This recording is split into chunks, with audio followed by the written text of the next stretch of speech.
morning. Good morning. How are you? Great in yourself. Sleepy. Sleepy. Oh my God. I'm trying to get my whole life. But I'm here. I'm Okay. here. That's a good step. That's a good step. Okay. We got any audio issues? You hearing feedback? You hearing I'm anything? hearing you. Just fine. Okay. Look at God. See? I guess I need to come in sleepy all the time, huh? And we early. It's not quite 9 o'clock. I done jumped the gun. Okay, it just turned out. I'm doing the most. I'm doing the most. Well, welcome everybody. Hi, Tanika. Hi, and Kita. Oh, I pray I said that right. You know how I feel about names. Good morning, everybody. Welcome, welcome, welcome, welcome. Welcome. See, no banners, no stuff jumping around, flipping. Okay. Yeah, we good. So welcome to the Saturday morning tea where basically it just goes down on the tea, where we discuss health information, education, certification tips, entrepreneurship. Sir, I done found so much information about this entrepreneurial journey that most of us are on. Lord Jesus, it's been a week. But anyway, I am Clarice Warner. I am the girl with the pearls. I'm the founder and education director of the Professional Reimbursement Network, LLC, where coding education is key. And before we jump off into all the things that we're going to talk about today, do you know what it takes to be a certified marketable medical coder? I don't believe medical coding is going away. I believe there may be some shifts in the way in which you do the work that you do, but you still need a certification today. So before I introduce my co-host, let me share with you information on a free email course that PRM provides on the 5 steps to become a certified marketable medical coder. Are you interested in medical coding, but not sure where to start and scared of wasting time and resources? Let me help you with the right steps to become a certified marketable medical coder. Learn more at bit.ly/5stepscoder. All right. So if you are in Clubhouse and you are interested in getting more information on the 5 steps to become a certified marketable medical coder, then click the link at the top of the page. It'll take you right out there. You can sign up and off you'll go. If you are on YouTube, Facebook, and LinkedIn, you can find the link in the description. So, joining me today is my co-host, the illustrious co-host, the registered trademark, the coding nurse. Sir, Mr. Jesse, introduce yourself and tell the folks all about you. Good morning, everybody. My name is Jesse. I live in Philadelphia. I've been in healthcare for almost 30 years. I transitioned into medical coding in 2014 during the pandemic. I created a company called the Coding Nurse LLC, where I help other nurses and people with clinical skills transfer into the wonderful world of HIM. All right, all right. And how is that going? It's going well. Yes. You know, I started a new class at the beginning of the year, and you always have defectors when people get in and really see what it's like. Yeah, it sounds and it's new and exciting, but I always tell folks it's work. It's not gonna be a breeze. I mean, it's a class, it's a course for a reason. There is work. We gotta do work. We gotta do work. Yes, yes. So I'm loving the purple. You know, purple is my favorite color. And the background. Look at you. All right. Hey, hey. I'm I'm in a loving it. new location, but I think I have to go back because I need more light in front of me. I have a light, but it's just not doing what it needs to do. It's not giving you the So light.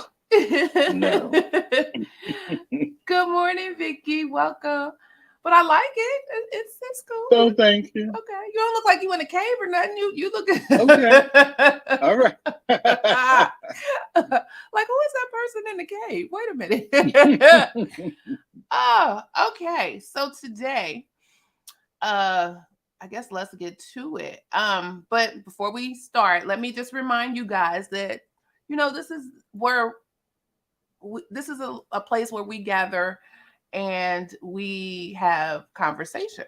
So if you are on Clubhouse and you want to join in and add to the conversation, just raise your hand. We'll be monitoring and looking to see who's doing what, when, where, why. Don't be shy. Your opinion matters and is always welcomed here. We may not necessarily agree, but we can agree to disagree. But however, your opinion is still important. Your thoughts are important. So, again, let's use this as a training ground. This might be a small room that you come. It's a small room today. It will be a larger room tomorrow. Maybe a smaller room where you're learning and you're talking and you're expressing yourself. Next, you may be in a huge room or even on a stage or what have you. But remember, where you got your training and that's starting right here with us. So feel free to join in on the conversation. Also, for my Facebook, YouTube, and LinkedIn friends who are joining, please use the chat. If you have a question, put a Q in front of it so we know it's actually a question for us and so we don't miss it. So, for those of you who are just joining us, again, welcome. And today, we're kind of just catching up on some things, catching up and looking forward. So one of the things that I wanted to talk about is we talked a few episodes ago about what was happening with the nursing homes and the OIG's uh, work plan or audit on looking at the inappropriate use of psychotropic drugs on the residents. Well, this past week, President, who is calling me? See, it's always something. This past week, President Biden or the Biden-Harris administration put into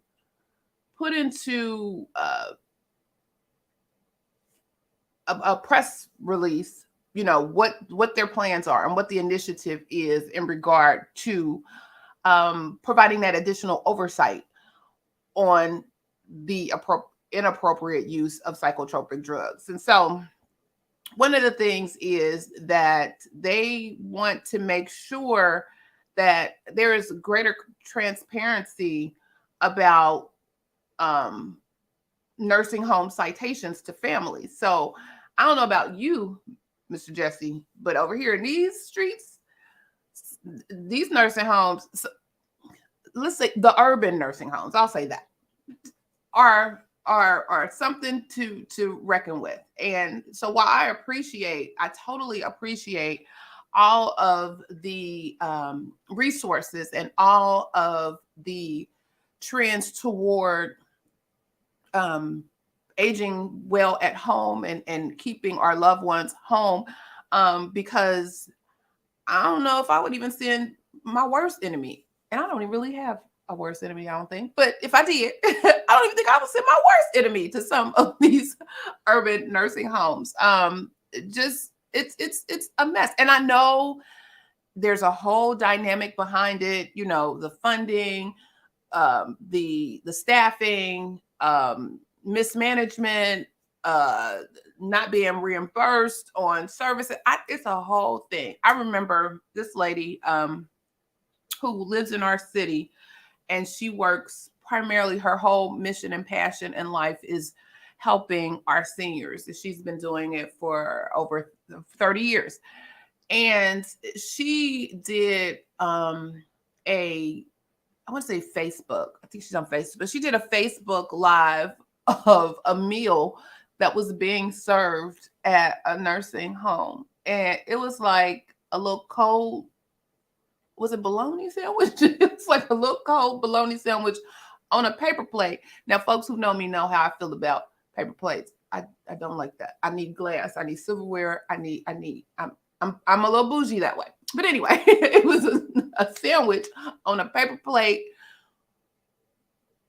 I want to say it looked like Charlie Brown. I want to say there was popcorn on the side or something. You know, the popcorn or the Charlie Brown Thanksgiving or Christmas. And popcorn on the side and and that was the dinner for the resident. I don't know if they had other um what they had for lunch or what they even had for breakfast, but she happened to be there during dinner time, and that's what they were passing out to the residents. So it wasn't just isolated to one particular person, you know, because I know a lot of the residents have specialty dietary needs and such, but this is what they was given to everybody. And I was like, oh my God. But anyway, I digress. Let me come back. So we talked about how they were using some nursing homes were using psychotropic drugs to kind of manage the lack of staff for the residents there, and so they were providing them with these drugs and inappropriately or improperly diagnosing these patients with schizophrenia or other conditions in order to give them these drugs. And so the Biden Harris administration and CMS wants to really dig in and see who's doing it. They're targeting these offsite audits to determine whether nursing homes are accurately assessing and coding individuals with a schizophrenia diagnosis. And then they're also taking a look at the medications and seeing what is happening there, because a lot of these psychotic medications are really bad and dangerous for the nursing home population because they have potentially horrible and devastating side effects. And, you know, some of our nursing home residents, they have other chronic conditions. And so, you know, when you start adding things and adding medication, sometimes they mesh well together and sometimes they don't. So this was just kind of what they wanted to do. President Biden had his State of the Union action plan for protecting seniors by improving safety and quality of care in the nation's nursing home. And so he has a huge initiative that he wanted to let folks know all about. And I thought, wow, we just talked about this. So here we are with some formality around their initiative and what they're doing. Mr. Jesse, did you want to weigh in? I was just waiting. Let me get my tea because I hear it in the tone. I hear the tone. Because, you know, me being a nurse, I am intimately aware of all the issues in long-term care. And these issues are nothing new. Correct. Because when you mention, you know, some of the ills, like the main ill that nobody wants to really address is classism and racism. Correct. Because that's really the issue. You have nursing homes that have been crappy for decades. Everybody, you can go to any city and ask people what's the worst nursing home, and they can tell you. So they're allowed they're allowed to be open because they serve a purpose. They keep the poor from having to be dispersed into other suburban areas to eat into their profit. And it's a shame to say it, but that's really what it is. Ooh. They had here in Philly, we had a nursing home that was horrible for years. I refused to work there in the 90s.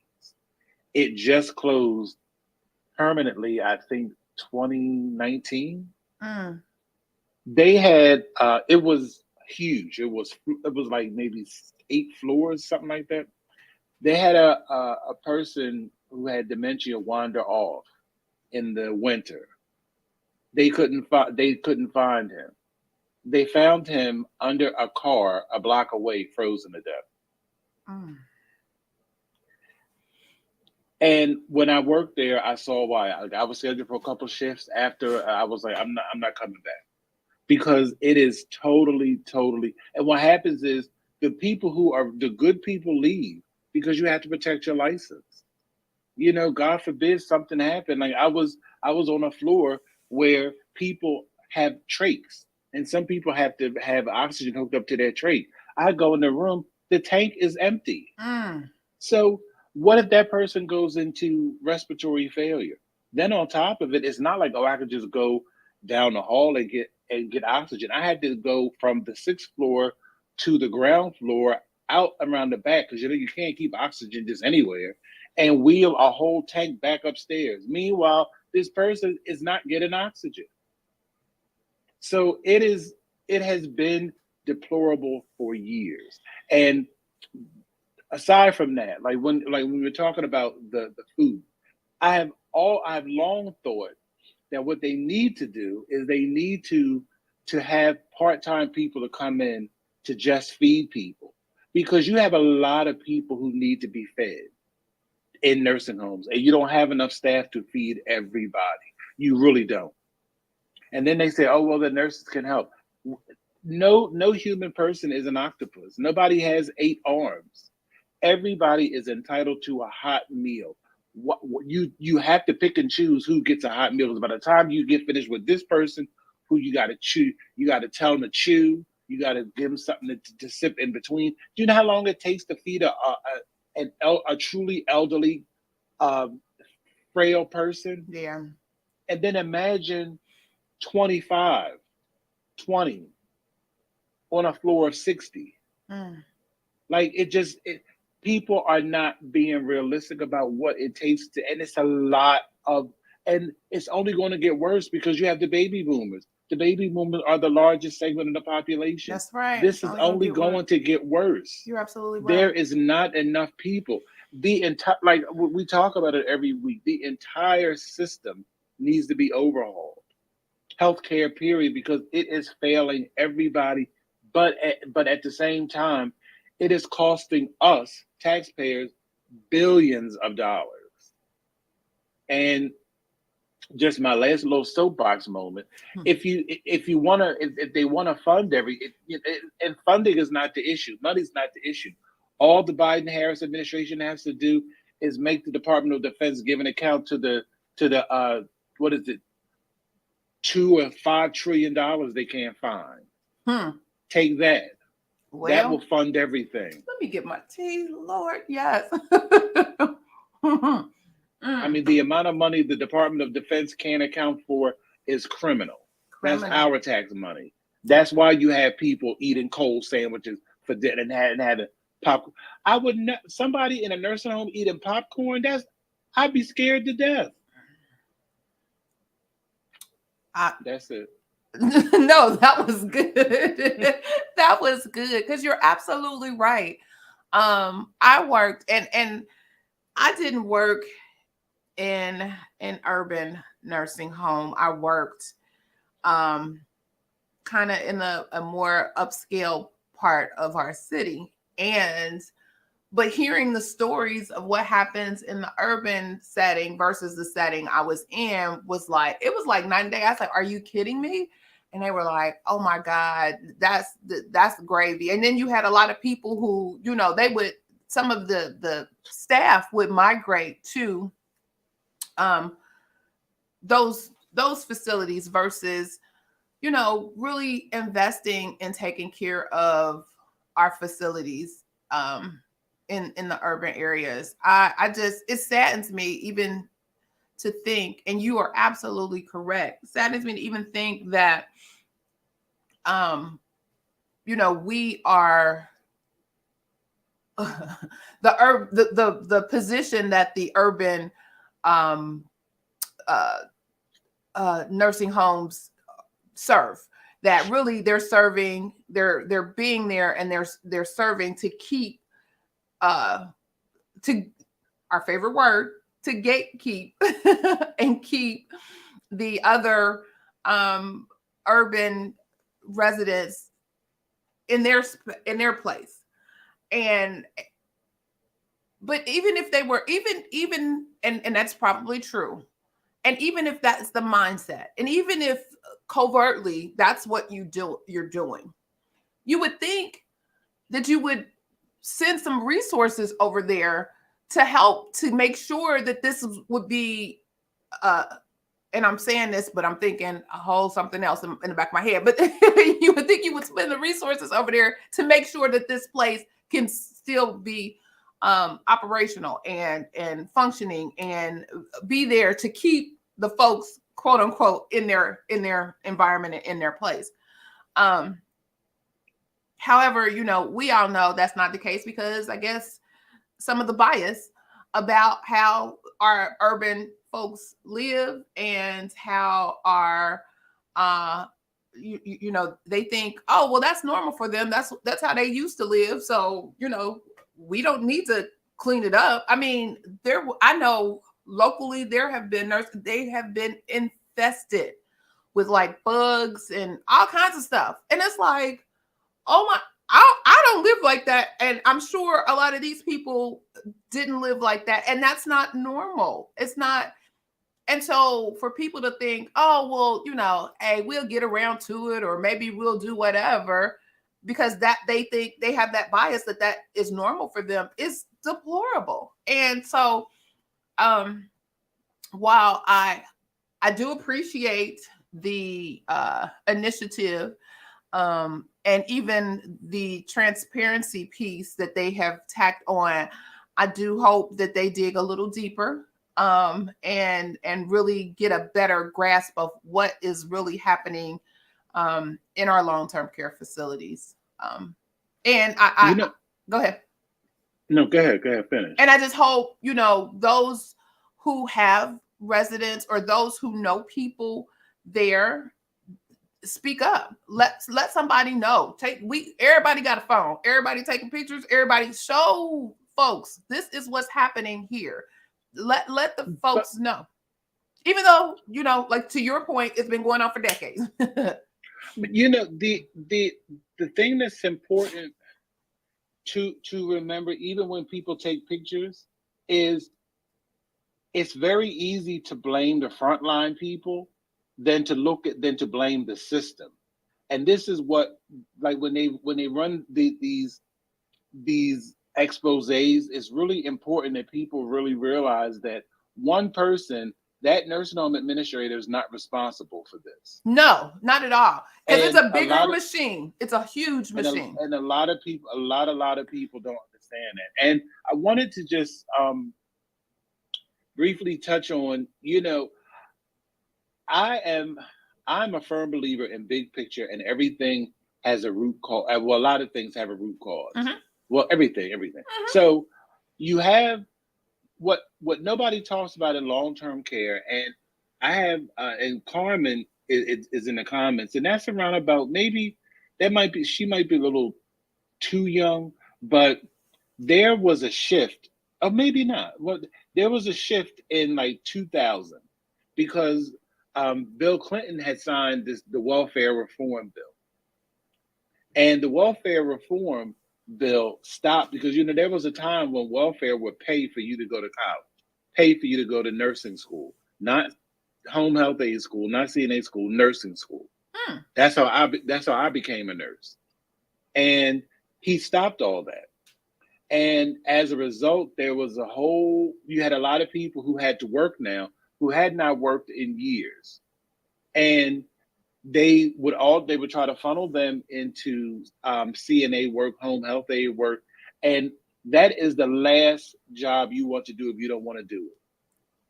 Taking care of somebody when you don't want to do it is horrible, especially for the person, but for you too. I remember coming up in an era in long-term care where you had CNAs who loved their patients. They would go and take their own money, go to the dollar store, buy the little inexpensive body wash and little lotions, and they would have Mrs. Jones shining like a Christmas turkey, Christmas ham. and she'd be sitting up there with that little ball, with that little ponytail, and I mean, and be cheesed. You could tell that she would because that somebody somebody loved her. So you could see that there was exactly, someone that loved and cared for her. and they was going to make sure. Listen, she's eating. Look, Mama don't feel well. Mama's usually up. What's wrong? Nurse, come check on her because a lot of people, CNAs do not get enough credit. CNAs are the backbone of healthcare. They are. Period. Point blank. Because no nurse, you don't have enough time to go physically check on everybody. You need a CNA to tell you, listen, Mr. Jones ain't moving right today. Go check him because it's better to check him now than to have to call 911 3 hours later because he done passed out or he's unresponsive. So it goes very deep. Tanika, you had something you wanted to say. You came up to the stage. Good morning. Good So morning. yes, Good I morning. I just wanted to say another thing that happens with nursing homes is that when they're exposed via news or they have several violations, they are usually given the opportunity to be sold to another company with very little change involved. Mm. So the patients are sold, like another company can come in and buy out that company and everything stays the same or it gets worse. And I don't understand why that happens. I understand the business part of it. Yeah, that because a business probably is being sued or whatever the case may be. So another business gets to buy them out. So of course the clientele goes along with that. But however, with it being that the clientele with the new business taking over, they don't implement much change at all, if any. I think that is so unfortunate because it's that system of, well, now those violations and those findings aren't attached to us because we're a new entity, we're a new organization, and so until they start getting those violations or they start getting those complaints, then it will quote unquote matter to the leadership and to where the money resides, because now, oh, the scrutiny is on us. It was on company A before we bought them, and so they're well aware. Trust me, if they've done any type of due diligence, which you always should, so they're well aware. But in their minds, hey, we're new, and this is what we do. Even though they might be doing the same thing, it just ain't caught up with them.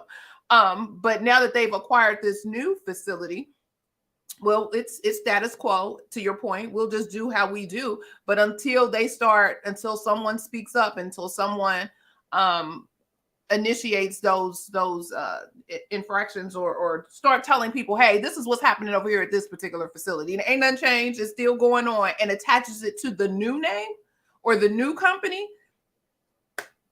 it's not a priority for them, and that's unfortunate.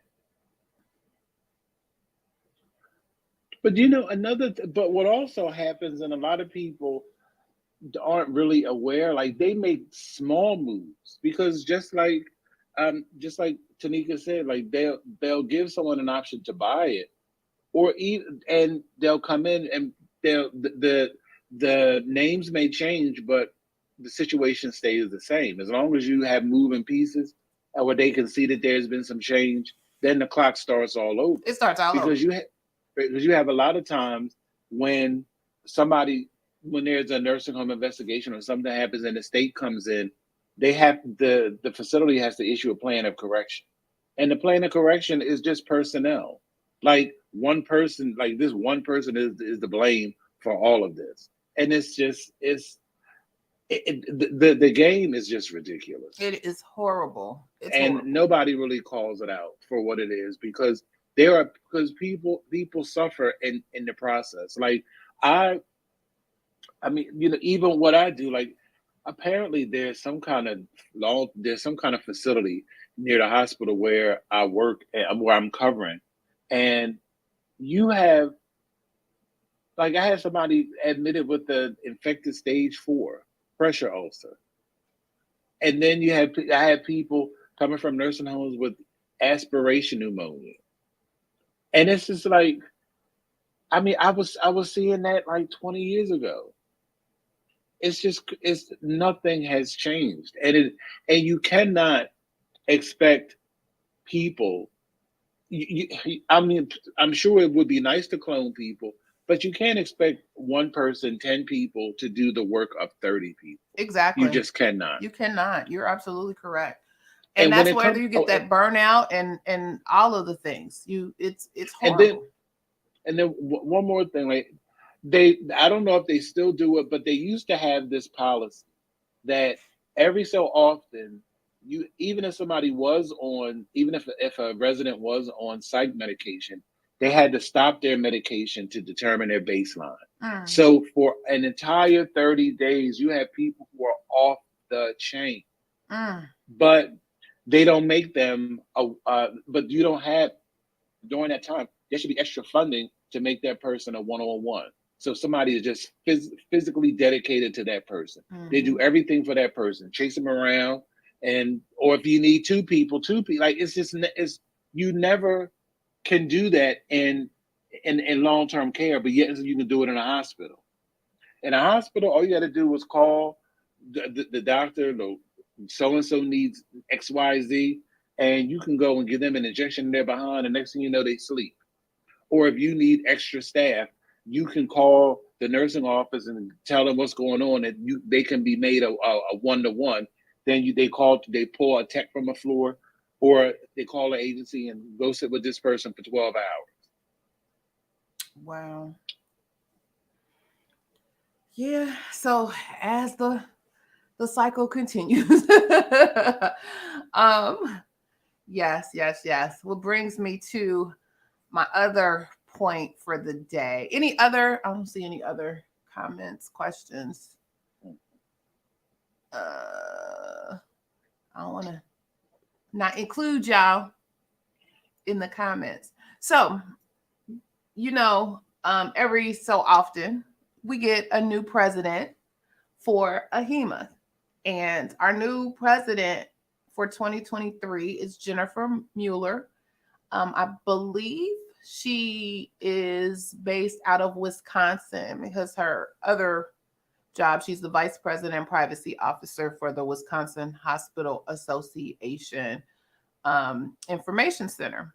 And she recently sent a letter to AHIMA leaders and delegates, and just want to kind of give you all a little uh, snippet of what she mentions as she's starting her first year as board president and chair.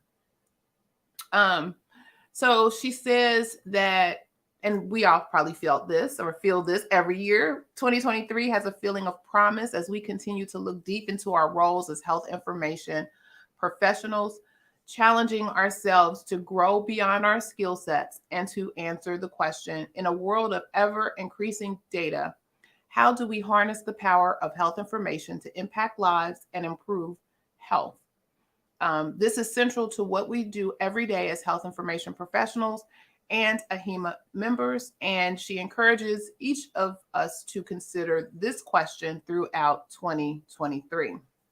She goes on to say, as Simon Sinek has said, working hard for something we don't care about is called stress. Working hard for something we love is called passion. We all share a passion for health information, regardless of our job title or work setting. Throughout the year, I plan on sharing more about key areas that I am passionate about as a health information professional and what AHIMA is doing to advance the profession in these key areas. And she's talking advocacy, interoperability, access, and health literacy. And then she ends it with, I look forward to hearing from you about what you are passionate about in health information. And I think it's going to be a great year for health information. Um, Also, there was, if you are a member, AHIMA provides free member webinars. And there was a webinar that occurred. And you can also go back and look at the replays. And it was the State of Health Information Industry 2023 Key Trends, question mark. And I was going to try to pull up some information from that, and maybe I'll just save that for another, or we can go in and kind of break down that webinar. We'll do that for another thing. But some upcoming topics that I thought were interesting that you all need to keep on the radar is the value of artificial intelligence, or AI. You know, we've talked about that, and machine learning technology in improving the patient experience and reducing clinician burden. How the future of health information workforce will be responsible for interpreting data to make decisions and measure outcomes. You know, we've all talked about making sure that we understand the data, big data, data analysis, all of those things. As you see, you gotta make sure your toolbox and toolkits are armed with all of this information and resource. And then there's the Sequoia Project, and they're going to talk resources from that project to help health information professionals understand federal guidance and regulations on information blocking. So those are some of the new things that are coming up. And last but not least, before I let you, because I know you coming, AAPC members, I got something for you too. They put together an info graphic, if you will, about just all of the CPT changes, nothing specific, but they provided codes. So they're giving you, just a brief overview of the new codes, how many are new, how many revised, and how many are deleted. But they do tell you what was deleted, what was revised, and what was added in all of the sections of your CPT manual. I saw it out on LinkedIn. So if you follow them on LinkedIn, you can actually see it. They put it as a post. So I wanted to let you know that information is out there and available for you as well. And then I have one more topic, but I'll see if anybody has any comments, questions, concerns. Mr. Jesse, you want to weigh in? The AAPC post, it was a nice graphic. Mm-hmm. It was very concise. Well, and so, you have the code, and all you need to do is just go back and reference and see what the changes are or what's happening. So I was glad that they put something together like that for the members. That was very, very, very helpful. And then particularly if you're working in a particular specialty, then it made it easier for you to just go to, like if you're working in cardiology, you can go and check it out, what's happening. Or if well, everybody knows the E&M stuff that's going on, but if you can go out and see, hey, these are the things that are actually changing with E&M. And then the last thing, so yesterday, one of the reasons why I'm so tired, yesterday was Advocacy Day in Ohio. And so we partnered with our local HIMSS organizations from the northern part of the state, as well as the southern part of the state and central, to put together an Advocacy Day here in Ohio. And so I had to travel, and I had to get up and leave and be on the road at 6 a.m. in the morning. I mean, I had to be up extra early. And so I'm still sleepy because then I had a paper to write when I came home. And so I didn't go to bed till late. So that's the life of me. But anyway, the actual advocacy summit, if you will, was actually very, very, very informative. But I did want to bring back information on what AHIMA will be advocating for this year. And so their plans, I got a screenshot of the AHIMA 2023 advocacy priorities. And looking at the slide here, there's a lot of things that they're going to kind of advocate for. They want to improve individuals' access to information. So individual access, affordability, and all this through consumer engagement, as well as, of course, protect individuals' privacy, the health information held by HIPAA non-covered entities, and then advance health equity. of course, health equity, all things around social determinants of health and healthcare reform. They also want to ensure the quality and integrity of health information through accurate, timely, and complete health information. Again, looking at data quality and integrity and the patient ID work. Strengthen the health information workforce. Advance policies to ensure health information professionals meet the health information needs of today and tomorrow. And lastly, advance healthcare transformation.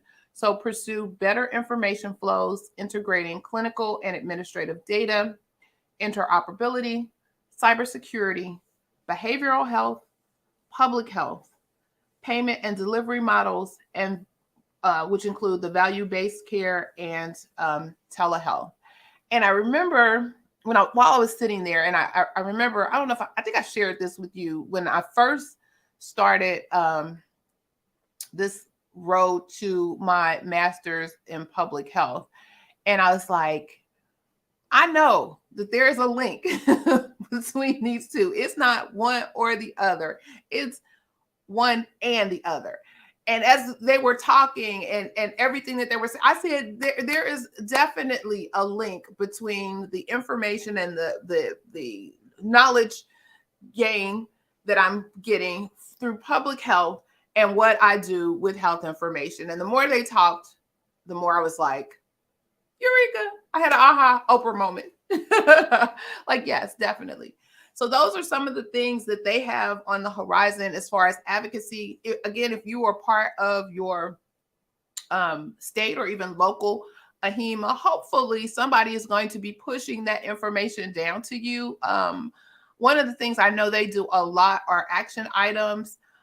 When certain, especially from a legislative perspective, when certain bills come out that are involving any of their advocacy initiatives, if a senator or a congressperson puts together some sort of bill, they normally will craft action items where they will have you, and it's really simple. All you got to do is put your name and your address, and it'll pop up who your legislator is, and they will the form letter is already designed. It will just have you sign on to it, and it'll send. Because one of the things that oftentimes the legislators will say is, well, we're not hearing anything about that from our constituents. So it's very important for them to hear from the people that voted or not voted them in, the people who they are serving.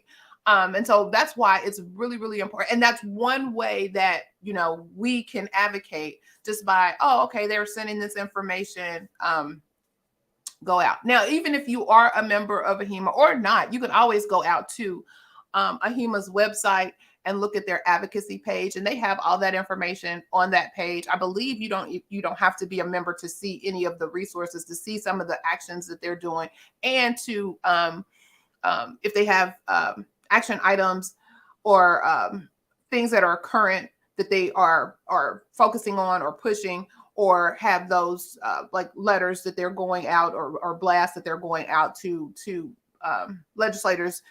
I don't believe you have to be a member to see that and to be involved in that. So that's one way that we all can kind of advocate. And then, of course, we definitely can advocate for ourselves and making sure that we are getting the information and knowledge to be successful as healthcare evolves. And we're seeing it every single day. And one of the things, one little joke, and then I'll let you all have at it. They were talking about, the rise in discussions around provider burnout. I guess specifically physicians, like, why all of a sudden, it's this whole provider burnout thing. And it was like, because they are now employees of these health systems and they're on a production model. It's not the same. It's not the physician of yesteryear. It's not, I come in at 10 and I leave at 2. No, you working. You working like everybody else. And so it's a whole new world. But that was the trade-off. And I know a lot of providers kind of partnered with these health systems for various reasons, because remember, the electronic health record was being mandated, and folks couldn't afford those systems and the integration and implementation. And so it was like, let's look at the bottom line, what we gonna do. And the hospital was like, oh, we'll help you, because we'll get you started. Hey, you can join us, you can use our systems, et cetera, et cetera. And so you got to weigh the cost to be the boss. And at this point, now you working. So burnout, hell, you just working. But go ahead. When I just want to really just jump in on that provider burnout, because I was shocked when I found this out. On my CDI team, there are 3 physicians that do CDI work. My preceptor is a doctor. So they are getting up and out. They moving out the way. They like, you know what? This ain't worth it. Let me see what, when, where, how, woo. And they finding those paths, and they're taking them or making them. Because matter of fact, like my preceptor, he's on, we report to the same manager, but he's not on my team. Mm-hmm. And they rely on him and another physician who is on my team very heavily for a lot of information. And I'm like, well, I'm like, is that paycheck commiserate with what you got to do? So they are, look, physicians are leaving because, and they're finding other avenues, and there's a lot of other avenues on just like for them, just like for all of us, there's other avenues of work that pay just as well, if not more, on the other side of the bed. Right. So I just think that that's going to continue to be a thing, especially once you, and it's a shame to lose seasoned providers, because that's who you really need. Right. It's just like when you lose in seasoned coders, like you need people who've been in the trenches for years and years, who've basically seen it all. Right. You need them to guide the next generation. Right. So it's going to be interesting to see. But It's going you're to right, be they're interesting. employees. They are employees, and they working. And the crazy part, so in my experience, there have been situations where sometimes the doctor had to be reminded, ma'am and sir, you are an employee. You don't, there's nothing special. You just a physician who is employed by this particular system. Even though your bonus structure may be lucrative, and there are some great perks to being a physician employee. At the end of the day, when you have to sit across the table from HR on issues and concerns, sorry, ma'am, you are an employee. Mm-hmm. And that sometimes that's a hard pill for some folks to swallow. But yeah. So go ahead. And I wanted to talk about LaShanta's comment. This is, they are working and not documenting properly, vicious cycle. And I can tell you, they're not documenting properly because they are burnt out, because they are tired. And I can imagine, because like for example, I sent 2 queries to the same provider at the same time. They responded to one, but they didn't respond to the other one. And the other one was basically about deep tissue pressure injuries. They don't call them stage 1s anymore. They call them deep tissue pressure injury, which it maps to a stage, 1. So he didn't even respond to it. I read it at the same time, which was 2 weeks ago. Read it at the same time, but didn't respond. And I get it, because probably thinking for them, like, I'm not worried about a deep tissue pressure injury. But What they don't understand is they're not thinking long term, because okay, what happens if that person comes back, if they're readmitted and they have a stage 3? Right. You never even acknowledge that they had a stage 1. Exactly.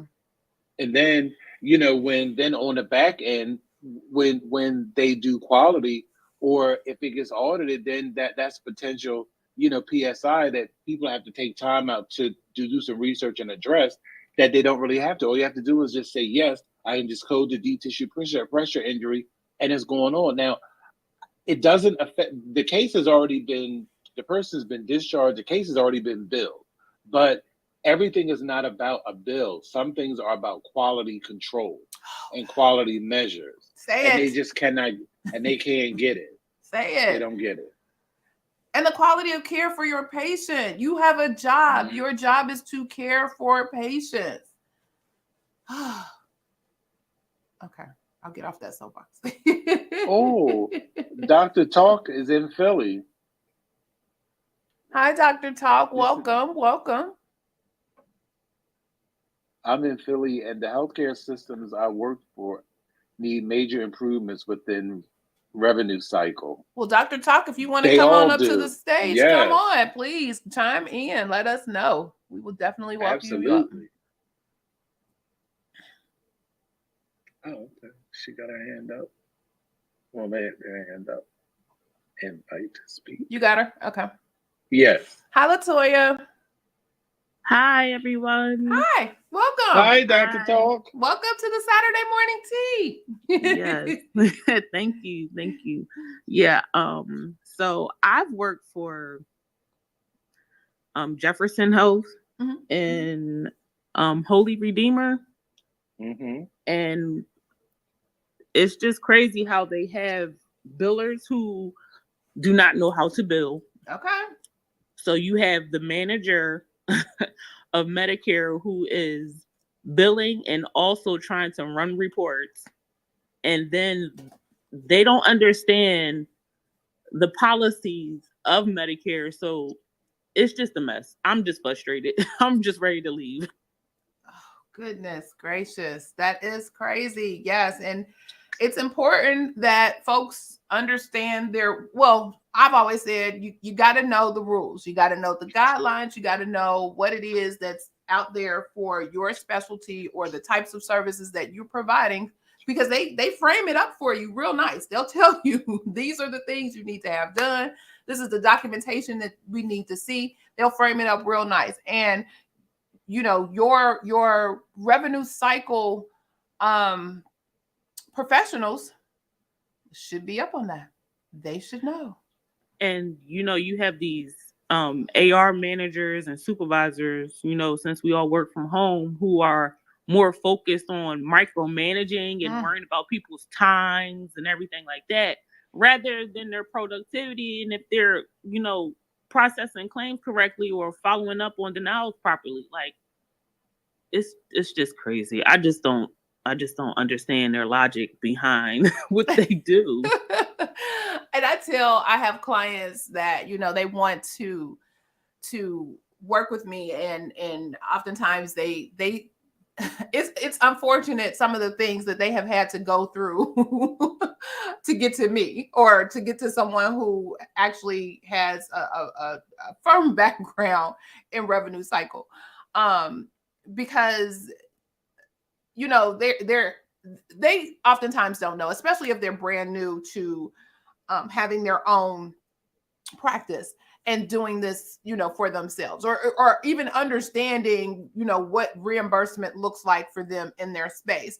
But it's one thing to have someone bill it and, submit your codes on the claim and send everything out. It's something totally different to have somebody be involved in the management of that process. And so if you bill it and you get your money and everything is great with the world, fine. But sometimes you bill it and you don't, and it's denied. And so you don't just leave that money on the table. Somebody has to go back in, understand, well, why was it denied? What are these codes mean? What do we need to do? Provide the that initial detective work, if you will, to determine what's lacking in the documentation, what's lacking in And sometimes it's not even the documentation. It can be something as simple as you didn't put the right zip code for that address, or there's something that happened on the very, very first registration component, or there's they've switched transpose numbers or something minor to that effect that could have caused it to be denied. But somebody has to go in and make sure that they're understanding, learning, and providing the education on those denials. And oftentimes they're not. So money is just going out. The money that could be coming in is now lost because there's a tight time frame when you have to go in and correct those denials. They can't last out there forever. But folks are not knowing that piece of it, and it's causing all kinds of havoc in the revenue of a lot of these businesses. And so it's one thing to be like, hey, I can do this service for you, but can you do the whole service for them? And then the other part, and Mr. Jesse, I'll let you jump in. These providers got to know that it's not a free service. You get what you pay for. If you only want that biller to do the bills and that's all you're willing to pay for, then that's all you're going to be willing to get. So you actually have to make sure that you understand what the complete revenue cycle looks like, and that you have either people or a person who's responsible for all of those things. Go ahead, Mr. And a lot of, when it comes to the revenue cycle, at least for for all of them, they have very tight windows, even just for processing. Like a lot of people, most hospitals want that bill submitted 72 hours after the person's discharged. They want that case coded and done. And you can't have it done if you have a provider that doesn't respond to a query. Exactly. And especially if the query is going to affect possibly affect the DRG, because you wait. I mean, I cannot tell you how many rule out sepsis queries I've sent, but sepsis will affect the DRG, because very rarely, is sepsis not present on admission. So, and very rarely does sepsis not take a lot of resources to treat, especially somebody who's been on antibiotics the entire time. They've had, positive or even negative blood cultures. It could be viral. You still have to wait for that to come back. And sometimes in my queue is full of DNB, which is do not bill, and it's in red, and it's day 9. It's not my fault. And then my supervisor will. Did you get did you see the secure chat from this coder? What can I do? Oh my goodness. And we have coders. Go ahead. And we have coders that do not know how to code, period. They're coding hydrations 96361 with the IV solution. And I'm like, that's not how you do that. Where's the initial 96360? The 61 is for additional, 30 minutes or an hour of hydration? How did you just skip that? And then it's do you realize that Medicare doesn't pay for all hydrations if the diagnosis is not on the LCD policy? Mm-hmm. You guys are just billing things to bill it. Mm-hmm. Somebody told them, here's a book, and this is where you find them codes, and you slap them codes on, and they have no absolute idea of what it is that they are doing, but they think they're coding. And then you also have a lot of claims that are denying for simple front end issues, because the front end is not properly trained on how to identify insurance. Yep. They're putting Medicare as primary when this person has Keystone 65, and that's a Medicare Advantage plan. Please take Medicare off. That's right. That's right. They're not getting referrals. They're not getting authorizations. And it's what are you guys afraid to reprimand these reps for being lazy? Right. And all of that, a lot of the things that happen on the back end could be circumvented if things are done properly on the front end. Hi, Ankita. I see you've joined the stage. You want to chime in? Yes. Hi, Clarice. How are you doing today? I'm well. How are you? I'm doing very well. So I'm Ankita. I'm from India. Mm-hmm. It is not morning here. It's evening. 8:30 p.m. Oh. Yeah. Well, just listening to this room. I'm new on the Clubhouse. Don't come here often. But then when we started talking about RCM and stuff, I thought of jump in. You know. Mhm. So hope that is fine. No, that's why we're here. Okay, so yeah, I agree because I myself work in a RCM, and we discuss so many things with our providers and the front desk. So I believe the main and the big reason behind this the training part. It seems that the training is not being done properly. The policies are not informed or told whatever the team is working like. Dr. Talk, I don't know what's your name. I'm sorry. What's your name? My name's Michelle. I just have this up as Michelle. Okay. So yeah, as Michelle mentioned, member have a Medicare, but they ended up adding Keystone 65, and like globally, let's say in the United States, AARP is never added as a primary, right? But they Right. still do, and I believe it is because of lack of training, probably. But the other part is this: when you keep a person on the front desk, you feel that okay, that person is actually just going to handle the calls. But with that calls, there are so many questions member have. The front desk team is not able to resolve this because okay, this is my insurance. Are you guys do you take that? Because they don't know that whether that their provider is contracted with them or no. Uh-huh. You know, Uh-huh. they just focus on booking the member and scheduling an appointment, but they don't know that they also need to verify members plan. That's right. What are their co-pays? They have high deductibles. That's right. Sometime I have seen member says, I receive a bill for $400, and we inform them it is your deductible, sir. And he's like, okay, I understand there could be some financial problems, right? So he ended up saying, if your front desk team would have been told me if there is a deductible, I wouldn't have taken the service because I'm not able to pay my deductible. Which is, you know, the member is in the impression that he's getting paid because front desk told them you will not receive any bill. Your insurance covers the service, but what about the deductible? It's not being told to them. Yeah. So yeah, many parts are there, and I come across so many things daily. It is unimaginable. Yeah. You're it's absolutely correct. Go ahead, Michelle. oh I was just saying, like, this is the thing, is like I've worked from the front end all the way into revenue cycle. So being here in Philly, they have access to verification programs, whereas though the person only has to push a button and the verification to come up. It's the fact that they're allowing people to just get away with the same mistakes. They're not correcting them, and they're not trying to retrain these people. So then when we bring it up, they're trying to put it on us, like, well, you guys didn't get this done in enough time. And it's like, no, you didn't get the proper referral or the authorization before you even provided the service. Because there's hospitals out here in Philly who won't even see you if you don't have a referral. Whereas though I can come in to, say, Holy Redeemer. Oh, yeah, I want to see the podiatrist.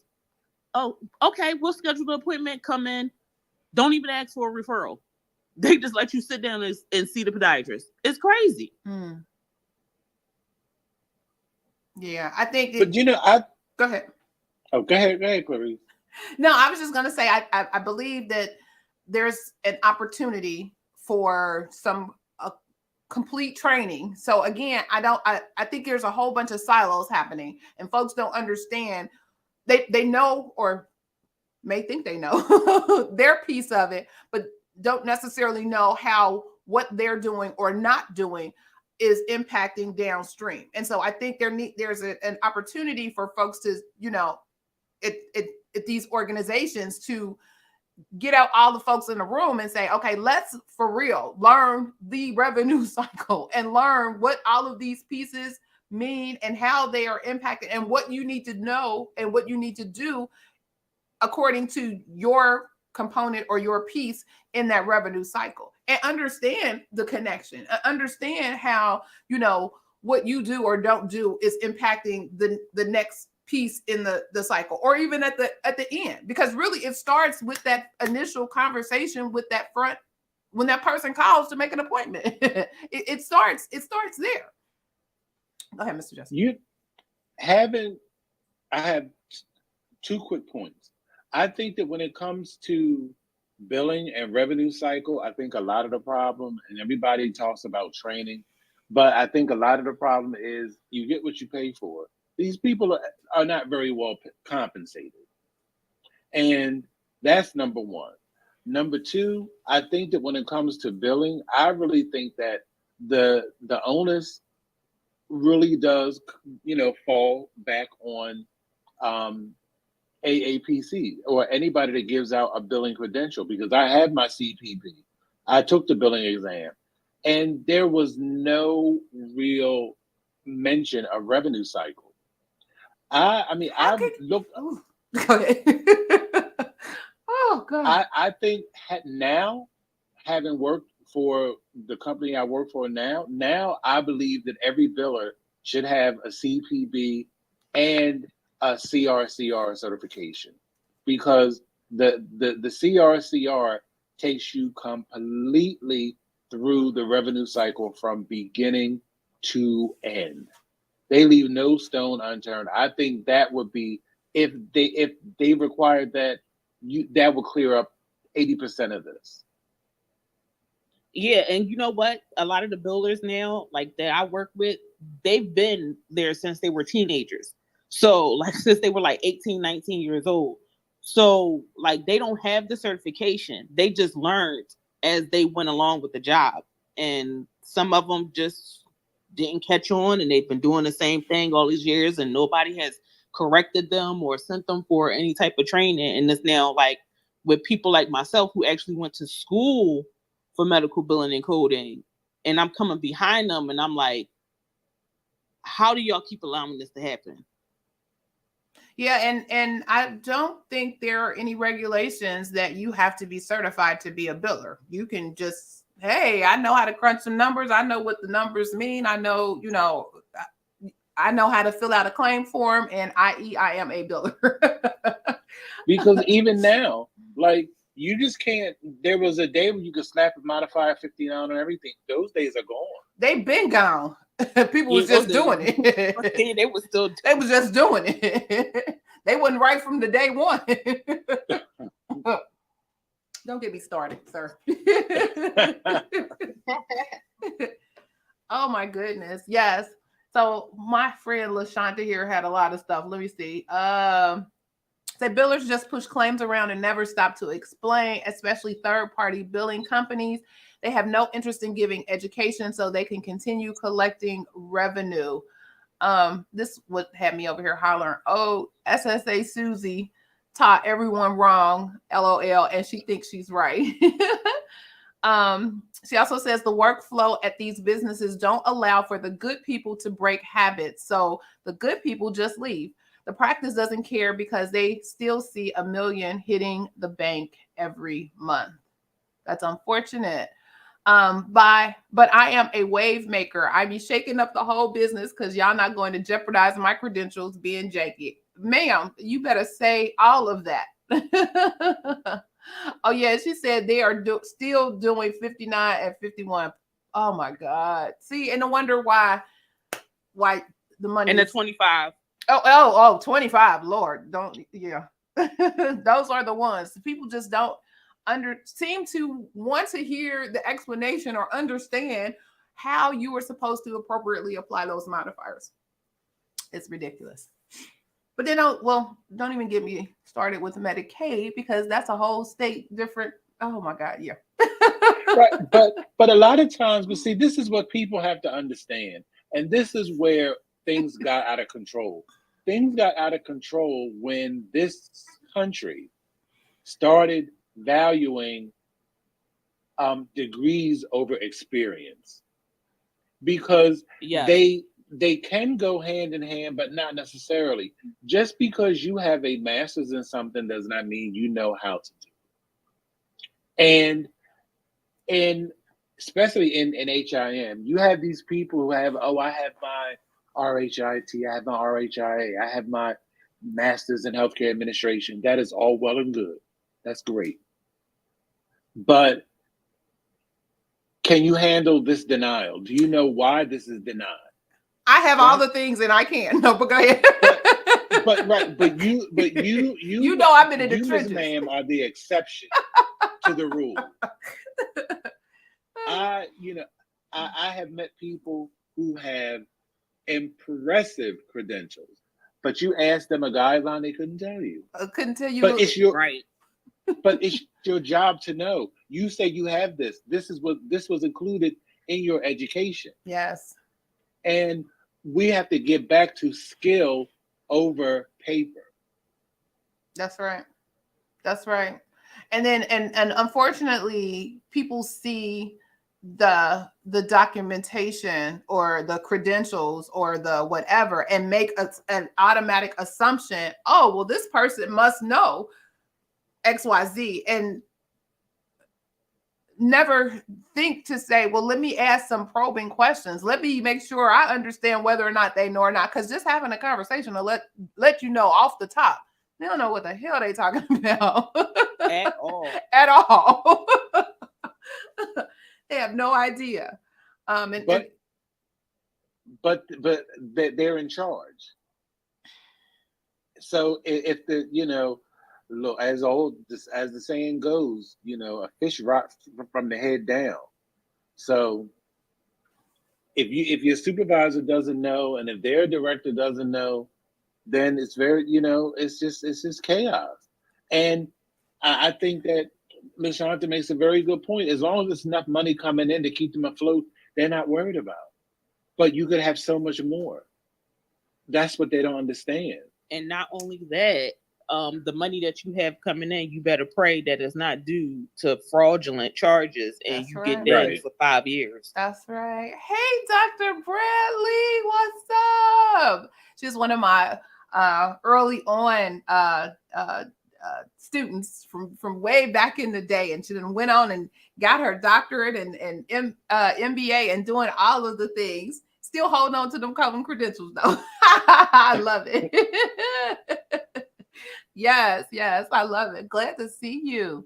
Let's see. LaShanta says a degree is not automatic practical use. Of course it's not.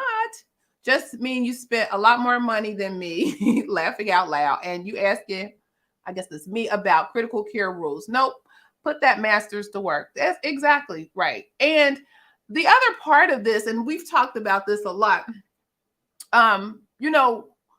we in these roles have a responsibility ourselves.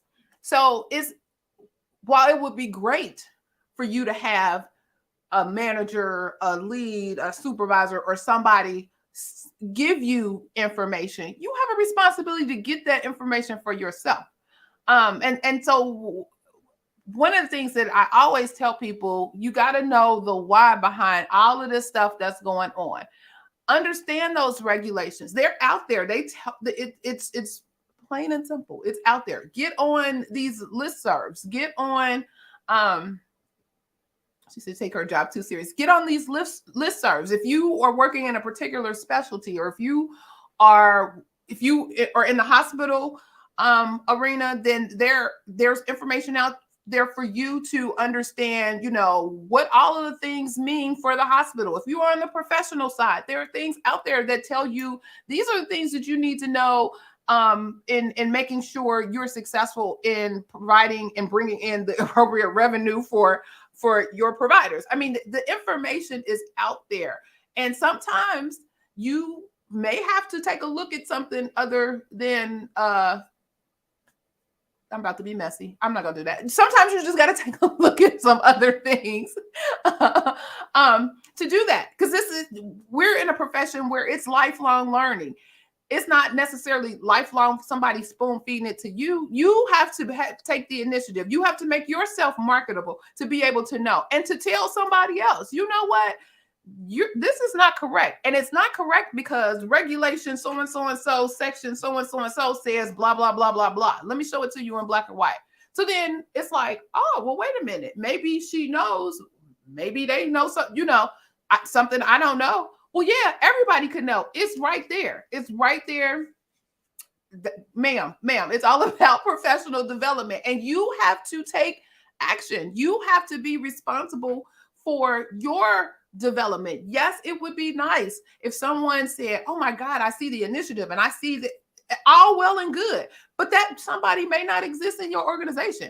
Hell, they may be intimidated by what you know and what you bring to the table. So again, that shouldn't stop you from advancing your knowledge base. You don't necessarily have to advance as far as getting a degree or advance as far as spending additional money. The information is out there.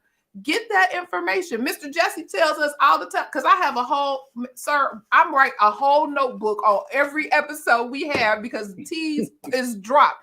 He gave us all kinds of additional resources. I've given all kinds of additional resources where you can find information out. And if you are the person, because I know we got all kinds of things to do that may not necessarily have time. Somebody may put something in your timeline. Somebody may put something on either if you're on LinkedIn, if you're on Facebook in a professional capacity, even YouTube University, as my friend likes to call it. They will give you the tidbits that maybe you then can follow up on. And once you get that information, oh my God, you are armed with the knowledge to be the best at what it is that you're doing to help advance healthcare. Okay, I'll get off my soapbox now. So what I would like Dr. Michelle to do me one favor. If she could teach her doctor brethren to properly complete a discharge summary. A discharge summary is supposed to, when it says hospital course, you're not supposed to just cut and paste or copy and paste. You're supposed to write in there what happened, what was ruled out, what are the final diagnoses. I shouldn't have to read a discharge summary and send you 2 queries because you didn't rule out something that has been documented by 15 providers over the past 3 weeks. It's just so tiring. And to your point, I just wish these providers would do their job. That's your job to manage. If you're the attendant, that's your job to manage all the moving pieces for this patient for that length of time.